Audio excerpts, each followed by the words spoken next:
Big Podcast. This is my day every day. I wake up about 4 a.m. I'm at a radio studio a little after 5. Around 5:05, sometimes 5:10 if I'm running behind. So it's about 5 a.m. It's pitch black outside, sun's not up. I've got adrenaline. I'm excited. There is nothing more exciting to me than live radio. I love it. If there's one thing that I prefer with live radio over podcasting, it's that live element. It is that you send a signal out and everybody's listening to you at the very same time. You're experiencing the same jokes at the same time. You're experiencing the callers that may call in, the same songs. Everybody's having a collective experience. And I think there's something magical about that. How often do we do that these days? Not often. Not like we used to. Used to be all we had was radio. We didn't have VCRs and DVRs and time shifting, podcasts, Netflix, that kind of thing. You sat in a theater with people and watched something at the same time. You listened to broadcast radio at the same time, broadcast television at the same time. When I was a kid, I remember going in Monday morning to school, and I'm in second, third grade. Man, did you see the Sunday night movie? We'd all talk about it. It was a thing. And you wanted to be part of that discussion. So next Sunday, what were you watching? The movie that everybody was going to be talking about the next morning. Even if you have broadcast television now, and we still do, there's a million options to watch on broadcast. Cable television's live. There's a lot of live media that we can get. I think this is one of the things that has really made sporting popular. It's because it's live, man. You're experiencing it with everybody in the stadium. You want to see it then, not later. Who's won, who's lost, all those plays, those are in the past, man. It's that moment before you know who's going to win or lose or what the play is going to be. That's what makes it magical. And that's one of the things that I love about live radio. So I'm walking in the studio. It's 5 a.m.-ish. I was on time. I was even early. I got to hit the air at 6. But before I hit the air, I got to do all the prep, man. I got to set up the board. This thing's nationwide. So I got to link it up to a satellite feed, call the satellite, get it linked up. They test it. All right, send me a signal. Okay, I'm getting that. Everything is done via automation. And for that, I mean, when you end the segment, you do something called next event. And the next event would be whatever's in the automation, usually commercials. It could go to who knows what, but we send that to commercials. All right, test the next event. That's working. You make sure the clock is synced up because you're living and dying by the clock, man. I mean, by the second. When it is time for you to hit that button, welcome to the show. You have to do that on the second. You wait a few seconds, people are like, oh, wait a minute, is this show's going to come on? And that's what this episode is about. So stand by for that part. You can imagine being in a situation like this where you're about to hit that button, welcome to the show, and it's got to go on at the very second that it's supposed to go on. You're watching the clock. You're excited about the show. You've got all this stuff to do. It's a weird thing because you've got time that seems to move slowly. You're excited to go live, but at the same time, it's going very fast, especially if there's some kind of issue with a cable, with a connection, when the buttons is sticking. Who knows? There's a lot of things that can go wrong when you've got a live broadcast. That's the risk. And the pressure is that clock, man. You're living and dying by the clock. The clock is what's running the show, not you. It's not your nerves. The show starts when the show starts, not when you're ready for it to start. There's a show before me. You know, we broadcast 24 hours a day these days. It's no longer the old days where you go off the air, see you in the morning, and there's a test pattern. No. 24 hours of broadcasting. The show before me signs off, which means we're going to commercial break, and I've got exactly 3 minutes and 30 seconds to hit that button. Welcome to the show. Now, I talked about it feeling like forever and time slowing down. That's really when that happens. Because you're watching that thing. It's like a space launch, man. There's an 8-second delay. And I say that to say that sort of complicates things. Everything you do, you've got to subtract 8 seconds. Because what you're doing in the studio and what goes out live, there's an 8-second distance between you. It's like figuring out time zones. Okay, wait a minute. Okay, I'm on Eastern time. I guess it's Pacific. All right, we're supposed to. This is why I do everything in Eastern time. And ironically, even though I'm in Central time, the studio clock, like I said, it's nationwide. You work on Eastern time. This is a radio thing. I've made it a podcasting thing. People try to do math. What time zone are you in? Okay, you're in Central. Well, I'm in Phoenix. We never change. So don't do that. Just say Eastern. Let me interview 11 a.m. Eastern, 12 noon Eastern. Don't worry about doing math, man. That's going to complicate things because somebody's going to be early, somebody's going to be late. And just wait till you do somebody with like a half time zone. And you've got those in Canada, you got those in India. Yeah, that's really complicated. Anyway, countdown's happening. I'm about ready to go live. The clock hits 8 because remember, there's an 8-second delay. That's when I'm going live. Hit the key. Welcome to the show. Except that's not what happened. It's dead silence. Uh-oh. All this stuff, except for the board itself, is computerized, by the way. So I'm thinking, well, maybe the window wasn't activated. Then I'm going to hit the hotkey on the window. Welcome to the show. That didn't work either. Dead air, man.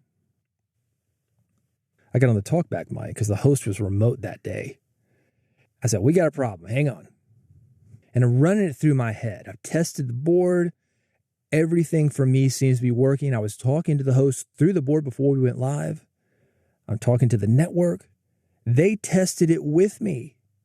I put a feed through. They got it. Sounding great, they said. I tested the automation. Yeah, got the signal. That's great. We synced up the clock. But there's nothing. Now, look, I've been doing this for a while, so I'm going through this in my head. Back to that clock thing. It can seem like forever, but it's only a few seconds. Everything is on fire. Clock keeps ticking. Clock doesn't care about my problems.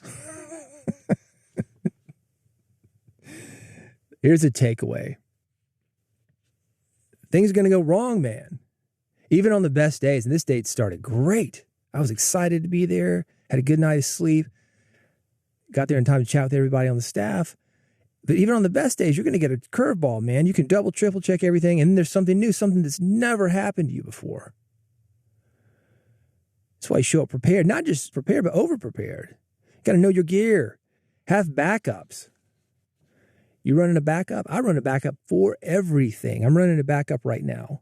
I use a Zoom F3. It's gathering enough data because of that 32-bit float that if you're quiet, or if it's too loud, you're going to get what you need, and you're never going to miss that moment. So that's plan B for backups. But do you have a plan B for your other stuff? I'm going to tell you what happened with this particular situation in a minute. But before we get to that, I look at this stuff as a blessing. It's the moments like this that remind us not to get too comfortable, because radio, just like life, it doesn't care how you feel. That clock, it keeps ticking, man. And it might not be your fault, probably not your fault, because things go wrong. Cords flake out. The wrong button is pressed. Who knows? I've had so many things go wrong over the years. But even if it's not my fault, it's my responsibility to get going back. And that's not just podcasting stuff. That's life stuff, man. You lose your job. All right. That's awful. That can put you in a stressful situation. It's not your fault. Maybe the company went under. It had nothing to do with you. But whose responsibility is it for you to get yourself and your family going again? It's yours. It's yours. So you got to be ready. Not just when everything goes right, for everything. And you especially got to be ready when it doesn't go right. So here's what happened. It was a driver issue. It's the most simple thing in the world. The test that I was doing, I mentioned linking up to the satellite. I was pulling off a different machine. It was an internet machine. I just played a YouTube video or something. I said, here you go. Here's the sound. Okay, cool. Comes through a different fader, not the hotkey. When we're back, fader. Didn't test that one. Tested another one. And because of that, hotkey fader had no idea that it wasn't working. Mics were working. Everything else was working. Just this one fader, just this one thing that the driver was connected to. And that was the issue, a driver. So more or less, I figured that out right away. I mean, again, it's that weird thing of time slows down, but time is also ticking, ticking, ticking. 8 or 10 seconds when you got dead air, that's a long time. It's a long time. And people notice. I'll get into that in a second because a lot of people noticed. Yeah, that was an awkward situation, or could have been. Again, been through it before. And if you haven't been through it, you're going to go through it. That's why I mentioned this, because people don't necessarily talk about this, but everybody's been through it if you've been in radio long enough. Radio, there's a saying that there are two types of people in radio: those who have been fired or those who will be fired. And you could say the same thing about dead air or any kind of mechanical or technical problem. You've either experienced those things or you will experience those things. So it's not like people don't get it. You just don't want it to happen, at least not more than once. I mean, learn the lesson the first time, figure it out, and then go make new mistakes. I reset the driver, got the board connected to the hotkey. Welcome to the show. Host starts introing. Woo, we're good. I don't know how long it's been, but it's long enough for the studio phone to start ringing. And this one actually rings. Most studio phones, if it's like a guest or caller or something like that, it lights up. This one's important. So there's a physical ring in there. Uh-oh, you don't want that one to ring, not when you're on the air. Hey, it's the network. Is everything okay? Oh, yeah. It was a driver issue. I'm back online. All right, just checking in on you. Have a good day. They got the feed. Everything's good. And I'm thinking, all right, cool. 5, 6 seconds, 10 seconds. I don't know. It was 28 seconds. That's a deal, man. That's a lifetime in radio. 28 seconds. What would you do? I got a couple thoughts. Before I share those, I've taken a couple of weeks off of podcasting, or that's what it seems like. It's maybe been 3 or 4. So we're just going to call this dead air. You haven't heard from me for a bit. I'm back. I've got a new format. Probably what I'm going to be doing is breaking up what I used to do with the audio version of the newsletter. Those were getting long. The production is a little bit more intense. Sometimes I want to go deeper into some of those stories than I can on that format. So I'm going to be breaking those down, kind of bypassing the ones that maybe it's not as important that I cover. I was kind of figuring that out. Obviously, very busy doing some other projects, including a syndicated show that I've been doing for the last 20 years, this new morning radio show. It's busy, man. Also podcasting stuff that I do. Podcasting, that is really what I like. I love live radio, as I've said, but podcasting, how incredible is it that we, because I'm in this with you, man, can put something out into the world without any kind of permission, any kind of filter. Amazing, right? I love podcasting for that very reason.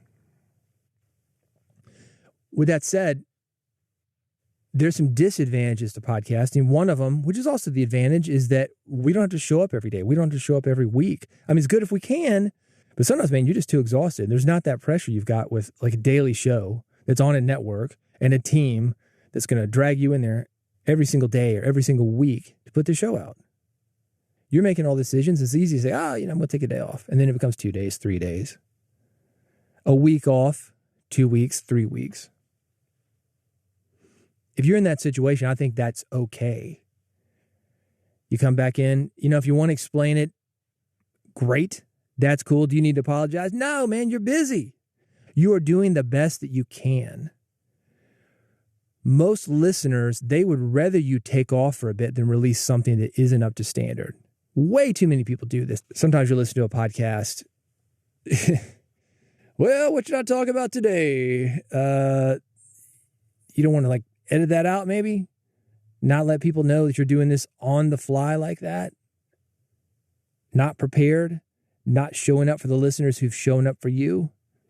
You may have seen this in podcasting groups. Or you may be one of these guys. Hey, man, I really need a guest. I really need a guest this week. I don't have one. Don't have an episode, so I need a guest. That's desperation, man. A couple of solutions for that. One, keep a folder of your topic ideas. You can use whatever system works for you. I like NoteJoy. And the reason I like NoteJoy, I've had it for years and years and years. There's an app on the phone. So when I'm out and about, if I see something that's interesting, I can take a photo of it to cue that memory, or I can write it down. And when I get back to my desktop, I've got this folder of all these ideas that I've got.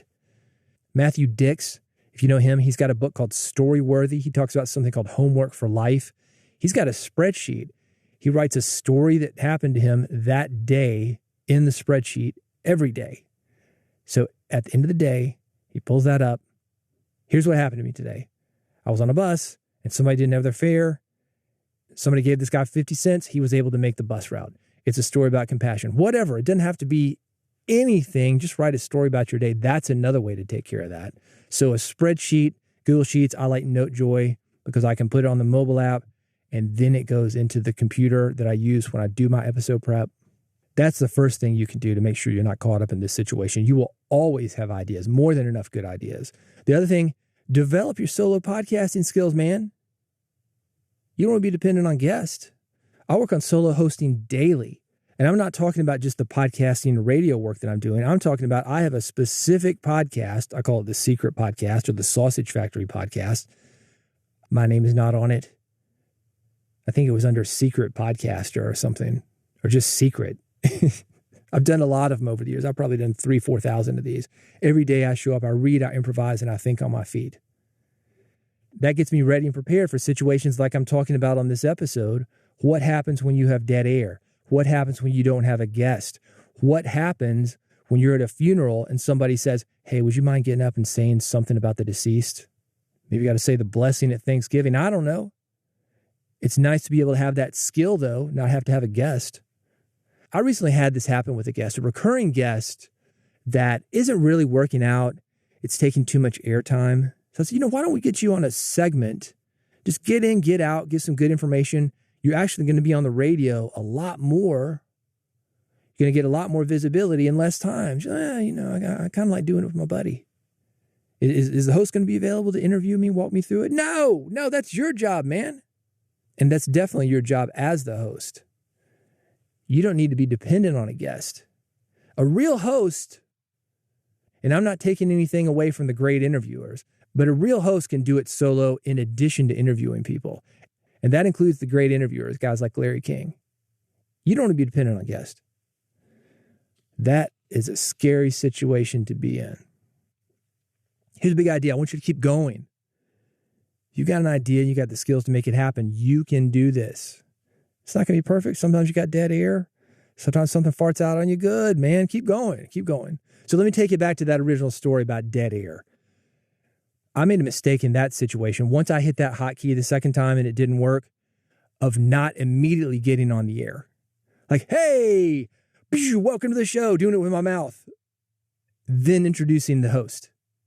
I could have done that. It would have been a fun moment. He'd be like, what? What are you doing? Oh, hey, man, hotkey's not working today. So I'm the voiceover guy now. Listeners would be like, oh, man, did you hear that today? The hotkey didn't work. They would be talking about it, telling their friends about it. Oh, man, did you hear that? David had to get on the mic. Cue the guy in. That's the opportunity. There's always an opportunity with a mistake like that to do something that, strangely enough, lands better and is more popular than if things could have gone perfectly. Mistakes are how the best things happen, man.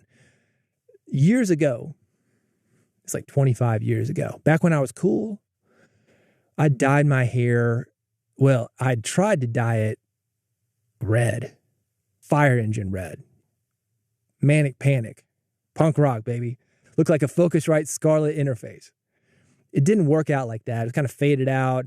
I didn't do a good dye job. It was bad as far as on paper, but I was out eating. I was actually with my mother and she saw her hairstylist. This dude I'd known since I was a kid. He's like, what'd David do to his hair? That looks great. And my mom says, well, it was kind of an accident. And he said, the best things usually are. And I've thought about that because the best moments in radio, it's that mistake. It's that weird rapport you've got with guests. That joke that maybe it's a little bit dirty. I started the interview. She's a songwriter and she'd written some really deep stuff, really heartfelt stuff. And I said, I've listened to your stuff, read the bio, seen your interviews. I said, you seem like somebody that I can go deep with. And she immediately goes, stab. I said, stab. And she explained it to me. She's like, yeah, it's kind of like, that's what she said. Said the actress to the bishop. I said, okay. We had a good laugh. And that completely broke the tension. And we did go deep. We talked about songs she had written that charted that people said, no way will that become a hit. Then it became a big hit, and there was depth to it. Talking about people dying of HIV, talking about, all sorts of stuff, battered wives. And this is in the country genre, which before that was like, get your sundress on, got a 6-pack of beer, we're going down to the dirt road in a pickup truck. Completely stereotypical. And she said, no, I'm going to do this, submit it. The artist picked it up, ended up becoming a big hit. And we were able to get deep like that, talk about why things were the way they were, how she changed everything, and then why things are, strangely enough, back like that in country music. Bottom line is this. Those moments, those mistakes, those awkward things, if you can stick with them on the other side of that, it's cool. You got something to talk about. But you got to have the skills to do it, man. You got to practice. And that's what I'm doing. Reading, improvising, thinking on my feet every single day, doing that daily podcast, 3,000 or 4,000 of those episodes, showing up, having things go wrong, having dead air, knowing what not to do next time. You're not going to know what to do next time if there isn't this time. By the way, these mistakes, even if you don't handle them perfectly, it's not a big deal. One of the biggest mistakes I made of podcasting, well, there are a couple, kind of the same mistake, but different edge of the sword. Sometimes you'll export a show and you'll leave something out that should have gone in. Maybe a track is muted. And where's that guest? It's just me talking to myself. Or where am I? Just the guest talking to himself. And sometimes you will do something like publish raw footage instead of the edit. And there's some outtakes in there, maybe some embarrassing things. Like one of the things you're never going to hear on this podcast is you're never going to hear expletives. If I got to say a word like f*** or motherfucker or f***, cunt, bitch,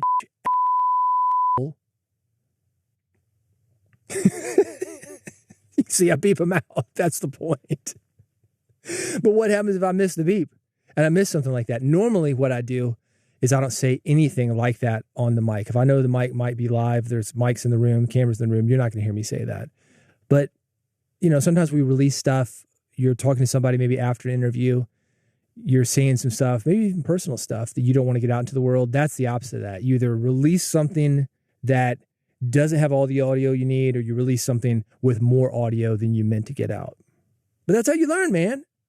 That's how you learn. I could tell you a million things to do.